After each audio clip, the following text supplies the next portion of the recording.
The NOVAR Verizon Cup Series race 16 of 30 would head to the Columbia Speedway in Columbia, South Carolina. McDonald's Forward going to number 88 of Alan Kimmel for the second week in a row. This time carrying the Budweiser colors, Michael Scott in second, Brock Peterson in the 05 is third, and then Sean McDowell's in fourth. As Kimmel, he will lead the field to the green flag.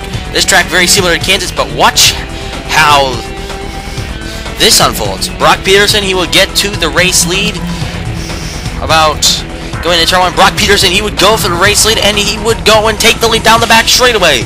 But James Wilson Jr. in that 11 car, he would sneak under the bottom of the 05, get right under the 05, and he would go and take off and run away with the race lead early in the going. He would lead the first lap of the race.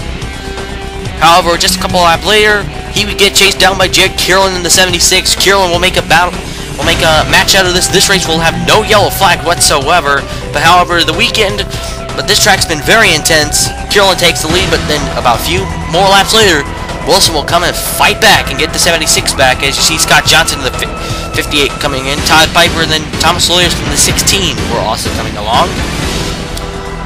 As you see, Scott Johnson, he will then take second away from the 76 of Jake Kierland. And then we had a couple of one-off entries that will be making their appearances. Mike Harper in the 61, the Truck Series veteran, he finished 14th in the truck race about a couple of nights ago. In the 61 Toyota for Blue Devils Racing. Ashley Lorana in the 93 for the 5th Bulls Racing car. In the 93, she attempted, I believe, Peoria earlier this year. Chris James in the 2, the Truck Series one of the Truck Series veterans, having Zaxby sponsor him for this week. Delphi, I believe, was the sponsor for the 05. Brock Peterson, as I mentioned, the Canadian in this field. Sean McDowell right in front of him in the 000 car. Brandon Green, the NOVAR Gatorade Series, been driving the 23 for the, and then John Casnier, who ran at Daytona before crashing out in the 85. You see Michael Scott, he's coming there, and then Cordelia Hato, who won the first duel here. Yes, there was 2 duels for this race because of the amount of entries we had. And then we also had drivers making their first start of the year. Carson bringing the 52. This team and Daniel Salmons will blend together in 2012 to form Ford National Racing. So the 52 and 99 will become teammates in 2012, and Brink will hopefully have better equipment as for 2012. As you see, he will lose ground to Mike Hogan, Brian Wilson. However, Mike Harper, as I mentioned, he would make it 3 wide as they head into turn number 1. The 58 and the 61, they will go and battle it out, and the 61, he will take the lead, and the 61 would actually be the dominant car of the day. As the 16 of Thomas Sawyers was right there. Green flag pit stops to fly around lap 61, 62, Mike Harper, James Wilson Jr., Thomas Sawyers, Logan Chin, and here's the field, Daniel Salmon, Brock Peterson. These would be the first group of cars that would enter pit road.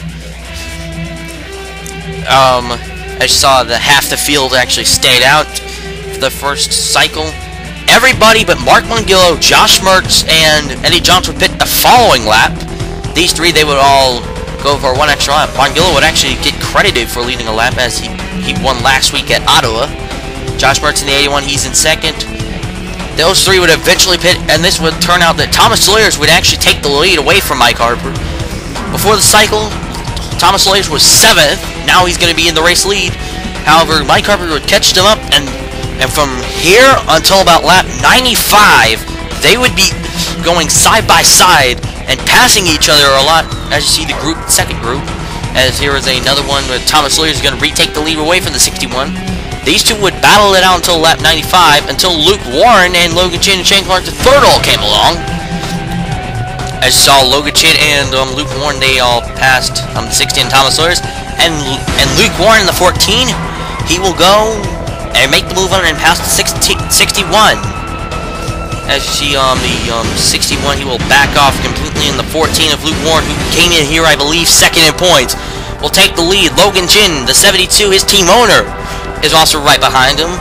Shane Clark, the 3rd, who came in 3rd in the points this weekend.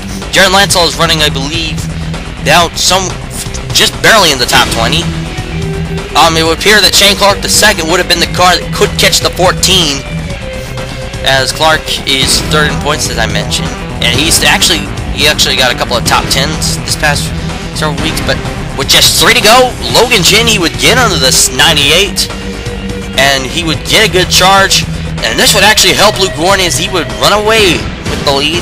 As you saw, Thomas Lawyers will now get the peak to the inside of the 98, and after that he'll fall victim to Shane Harden and Jamie Scott in the 9. But this didn't really matter at all for Luke Warren, as he's going to come in the line, take the line with 2 to go. It didn't really matter to Luke Warren, because coming out of 4, Luke Warren will get his 3rd career NOVAR Verizon Cup Series win. First time Luke Chin racing on 1-2, and his first since 2010.